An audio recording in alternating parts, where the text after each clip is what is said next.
গাজায় যুদ্ধবিরতি চুক্তির কৃতিত্বের দাবিদার কে? জো বাইডেন নাকি ডোনাল্ড ট্রাম্প? হামাস ইসরায়েল চুক্তির সাফল্যের স্বীকৃতি নিতে রীতিমতো টানাটানি চলছে যুক্তরাষ্ট্রের বর্তমান ও নবনির্বাচিত প্রেসিডেন্টের মধ্যে। রাগ ঢাক না করেই ট্রুথ সোশ্যালে দেয়া পোস্টে ট্রাম্প দাবি করেন নভেম্বরের নির্বাচনে তিনি জয়ী হবার কারণেই কেবল এই চুক্তি সম্ভব হয়েছে। গাজায় যুদ্ধবিরতি চুক্তিকে ক্যারিয়ারের সবচেয়ে কঠিন কাজ আখ্যা দিয়ে সাফল্যের জন্য নিজের টিমের প্রশংসা করেন বাইডেন। দাঁড়াও, এখন তো জীবাণুদের থেকে বাঁচালে সারাদিন কে বাঁচাবে? ডেটল বাঁচাবে। ডেটল দেয় জীবাণুর বিরুদ্ধে 12 ঘন্টার সুরক্ষা বলয়। সুরক্ষার বিশ্বাস থাকুক দিনভর।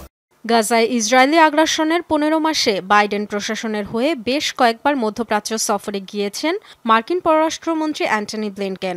হামাস ইসরায়েল চুক্তিতে মধ্যস্থতায় কাতার ও মিশরের সাথে টানা কাজ করে গেছেন যুক্তরাষ্ট্রের প্রতিনিধিরাও। এমন সময় সাফল্য এলো যখন বিদায়ের পথে জো বাইডেন। গাজায় যুদ্ধবিরতি কার্যকরের পরদিনই গদি ছাড়বেন বাইডেন। বিশ্বের সবচেয়ে ক্ষমতাধর দেশের মসনদে বসবেন ডোনাল্ড ট্রাম্প। দায়িত্ব গ্রহণের আগেই যিনি হুঁশিয়ারি দিয়েছেন গাজায় যুদ্ধবিরতি না হলে তৈরি হবে নারকীয় পরিস্থিতি।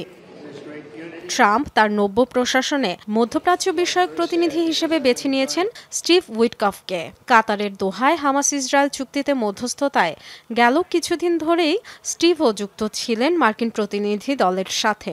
তার ভূমিকা প্রশংসিতও হয়েছে। তাই যুদ্ধবিরতিতে সমঝোতার পরপরই কৃতিত্ব কেড়ে নিতে দেরি করেননি ডোনাল্ড ট্রাম্প। নভেম্বরের নির্বাচনে আমি জয়ী হওয়ার কারণেই একমাত্র এই চুক্তি সম্ভব হয়েছে। পুরো বিশ্বের কাছে এই সংকেত পৌঁছে গেছে যে আমার প্রশাসন শান্তি চাইবে এবং সব মার্কিনী ও মিত্রদের নিরাপত্তা নিশ্চিতে চুক্তির জন্য কাজ করবে। ট্রাম্পের মতো খোলামেলাভাবে না হলেও চুক্তির কৃতিত্ব চান বাইডেনও। রিপাবলিকান প্রতিনিধি ডেমোক্র্যাট টিমের সাথে কাজ করেছে স্বীকার করলেও দাবি করেন তার প্রশাসনের দীর্ঘদিনের দর কষাকষি আর আলোচনার সুফল গাজায় যুদ্ধবিরতি চুক্তি। আমার প্রশাসনের টানা 8 মাসের আলোচনার পর যুদ্ধবিরতি ও জিম্মি মুক্তি চুক্তি সম্ভব হয়েছে। গত মে মাসে চুক্তির কাঠামো তৈরি হয়েছিল, আমার টিমের সংস্কারও করেছে। নতুন প্রশাসন এর চূড়ান্ত বাস্তবায়ন করবে।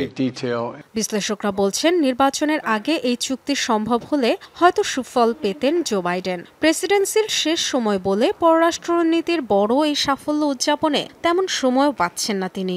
আত্মতৃপ্তি ছাড়া মিলছে না আর কোনো সুবিধাও। উল্টোদিকে হামাস ইসরায়েল চুক্তির কারণে দায়িত্ব নিয়েই মধ্যপ্রাচ্যের প্রভাব আরও পাকাপোক্ত করার পথ তৈরি হলো ট্রাম্পের জন্য। Dorothy Tasrin, Jamuna news.